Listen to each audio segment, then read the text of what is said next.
Olá, meu amigo, minha amiga. Vamos falar hoje sobre as disputas infantis que caracterizam o nosso estágio de evolução, a nossa humanidade. Vamos a elas? Foi isso que nos sugeriu a seguinte passagem de Mateus capítulo 21, versículos 33 e 34. Jesus nos fala assim: ouvi ainda outra parábola. Houve um homem, pai de família, que plantou uma vinha, circundou-a de um valado e construiu nela um lagar. E edificou uma torre e arrendou-a a uns lavradores, e ausentou-se para longe. E chegando o tempo dos frutos, enviou os seus servos aos lavradores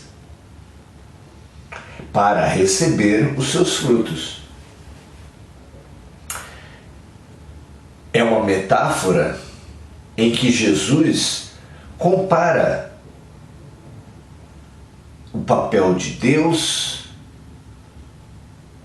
dele mesmo, dos profetas e do homem comum na estruturação da humanidade, do projeto Terra. Muito saboroso perceber como isso se completa. Nós aqui podemos, dada a nossa cultura mais urbana, menos familiarizada com valado, lagar e a estruturação de uma vinha, que é a propriedade rural que produz uvas, eventualmente vinho, nós podemos comparar, trazer essa comparação para uma escola que é um ambiente muito comum a todos nós, não é?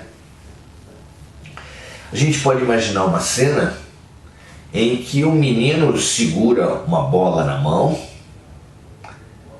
e organiza junto aos seus colegas os times, não é?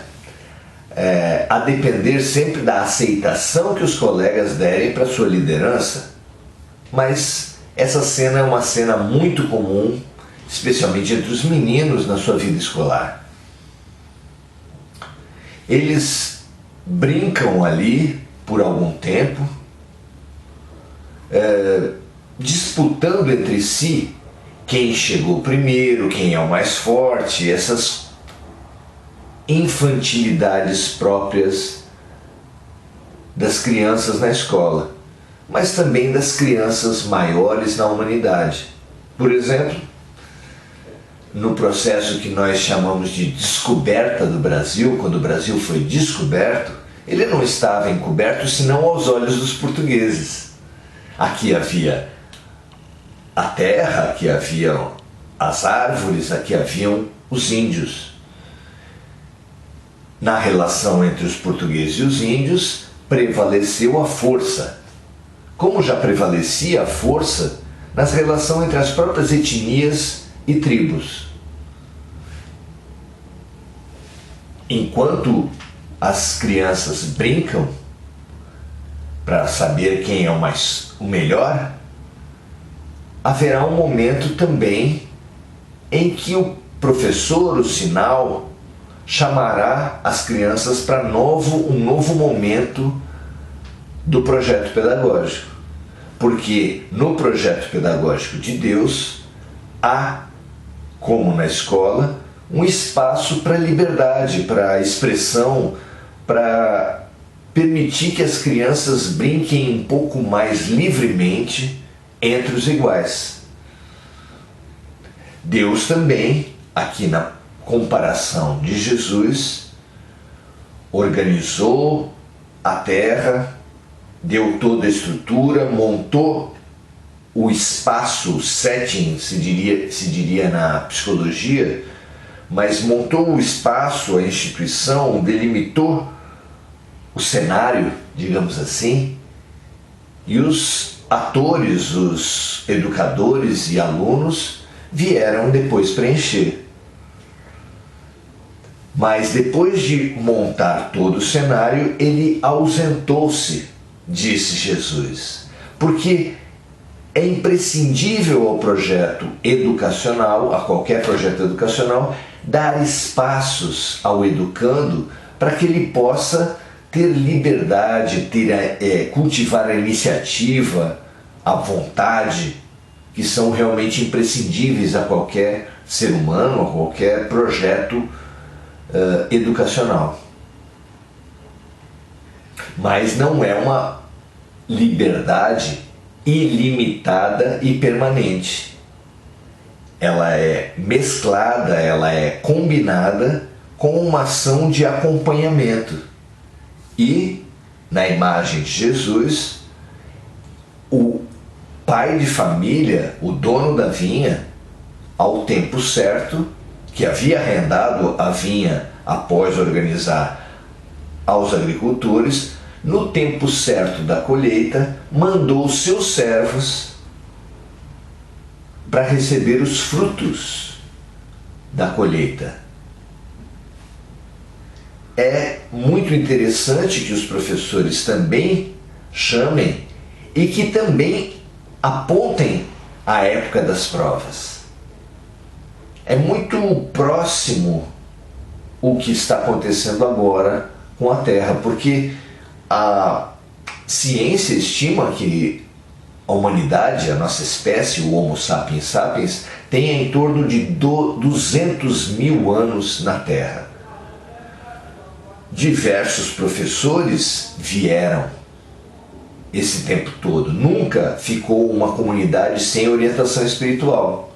Hermes Trismegisto, Lao Tse, Buda, Sócrates, os profetas todos, João Batista, Jesus, depois de Jesus uma infinidade de seguidores, a começar pelos discípulos, mas depois pelos discípulos dos discípulos e os seguidores de Jesus fora do cristianismo, como Mahatma Gandhi, dentro do cristianismo, como Francisco de Assis, no espiritismo, como Chico Xavier.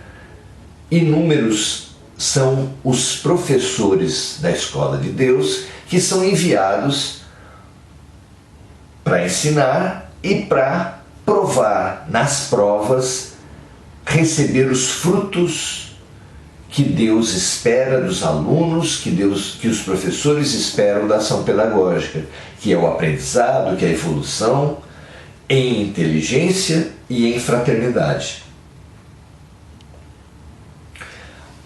É chegado o momento da prova final, da prova que termina um ciclo da Terra.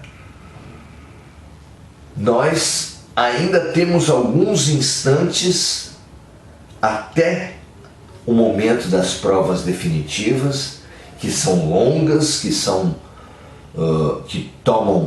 vão tomar nossas vidas todas, essas vidas da transição planetária, mas que nós participemos dessas provas e nos preparemos para as próximas etapas da aprovação, porque é dessa prova que nós seremos ou promovidos ou retidos.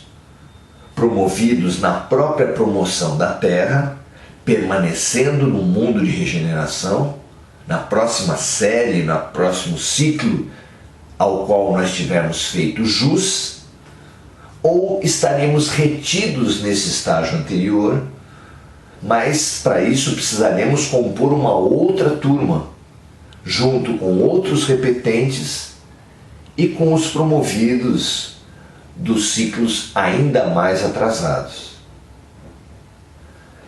Esse é o nosso momento, e que nós não nos distraiamos, não percamos tempo, não deixemos nossas mentes, nossos corações vagarem por outros territórios. Usemos nossos talentos, nossa inteligência, nossa solidariedade para o bem, o máximo que nos for possível, E se isso for suficiente, ficaremos na Terra. Se não for suficiente, iremos para esses outros planetas mais primitivos, mas em muito melhores condições de para cá retornarmos ou de continuarmos nossa evolução sempre mais capacitados, mais fraternos, mais amorosos. Que assim seja. Um grande abraço a você. Boas provas.